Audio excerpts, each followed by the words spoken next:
Hello, Ryan here, aka Mac, and welcome. In this video I want to talk about the upcoming Space Station cargo deck expansions.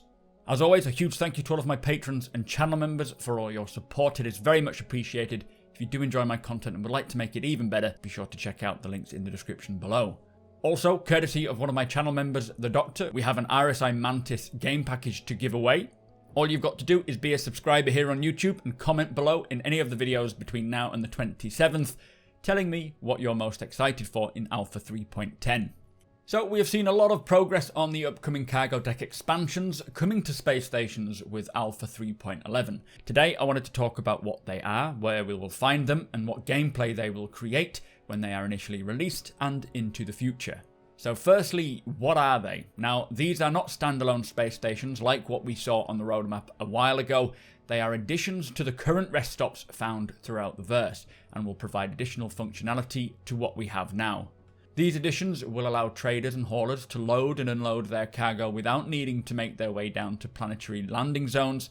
You will be able to land directly at these decks, or make your way over to them from the inside of the space station itself and check them out.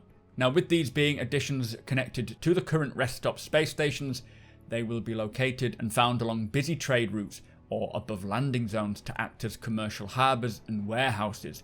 For example, they will be attached to stations like Port Tressler above New Babbage or Bajani Point above Area 18, as well as along the busy trade lanes dotted around the verse.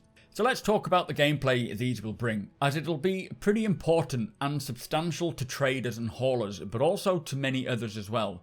So firstly, for 3.11, we don't know specifically what the gameplay that they will provide will be, but I would expect them to act as a location for players wanting to pick up and drop off packages similar to the missions that we have in the verse now, but also maybe act as a spot where you'll be able to deliver larger consignments of cargo and hopefully have that timer associated with the loading and unloading of goods.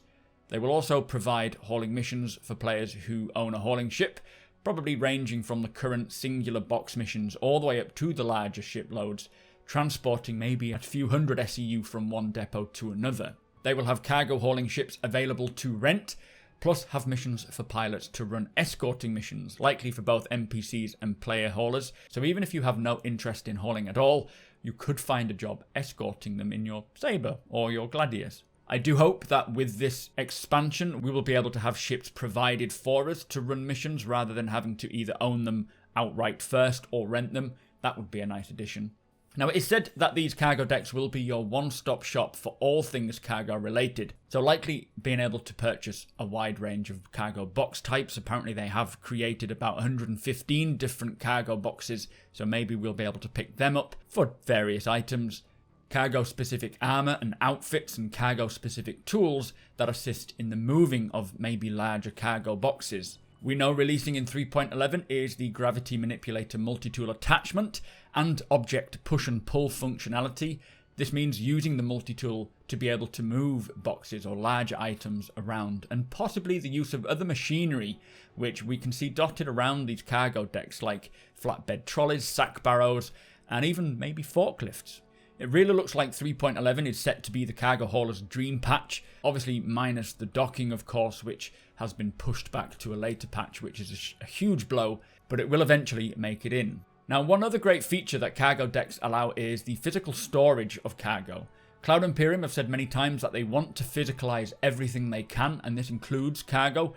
This means that stations will act as warehouses for players to store large amounts of cargo if they choose to. It'll probably cost you to do so, of course, but this also adds more functionality in gameplay. For example, if you have 200 SEU of titanium stored in Port Tressler's cargo deck, and you want that cargo moved to somewhere like Bajani Point, you won't be able to just click on a button and have it magically transferred. It will require a player or NPC to physically load that into their ship and transport it from one port to another. Now, don't worry, you won't have to wait for every single cargo box to be loaded or unloaded into the bigger ships. However, there will likely be a timer associated with this function that will depend heavily on the amount of SEU that's being loaded or unloaded.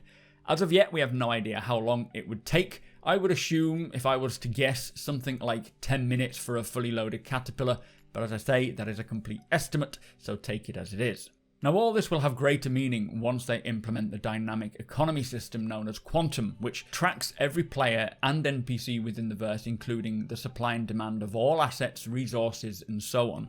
This will allow players the option to store and hold certain commodities and wait for the price to increase before selling it, which lends nicely into the next function, which is the player trading app. So coming in the next patch, Alpha 3.10, is the first iteration of the player trading app, which for 3.10 will only allow for the gifting of Alpha UEC initially, but going forwards it'll eventually allow players to trade ownership of cargo. So for example, that 200 SEU of titanium that you own, which is physically located at Port Tressler, you could put that cargo up to trade. And let's say someone located at Area 18 notices the price of titanium around there is much higher. He can then buy that titanium from you, and that will then create a mission for someone to transport that titanium to him at Area 18. I would expect though that if a player doesn't take on that mission, or if they don't have someone to take that cargo for him, then after a certain time frame an NPC will be allocated to do this.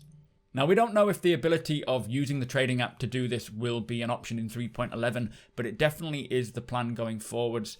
Hopefully it'll come at about the same time.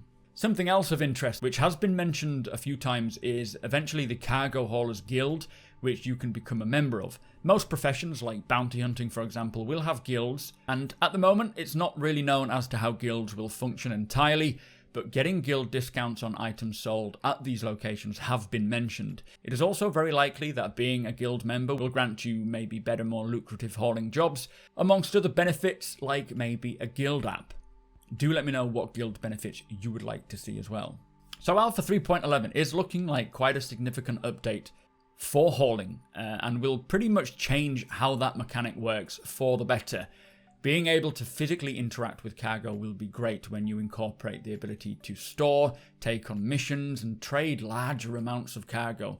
Personally, I would love for there to be an option to maybe work as an employee at the cargo deck, loading and unloading cargo onto ships and moving cargo around the warehouse. Just to sort of see it all in action would be very cool, but whether we'll be able to do that is unknown at this time. Now I'm excited for these updates and cannot wait to see what else they have in store for haulers and traders with these cargo decks. Be sure to let me know what your thoughts are regarding these cargo decks, and come follow me over on twitch.tv/supermacbrothers Ryan, where we often talk about this kind of thing. Thank you again to my patrons and channel members. Thank you so much for watching, and I'll see you next time.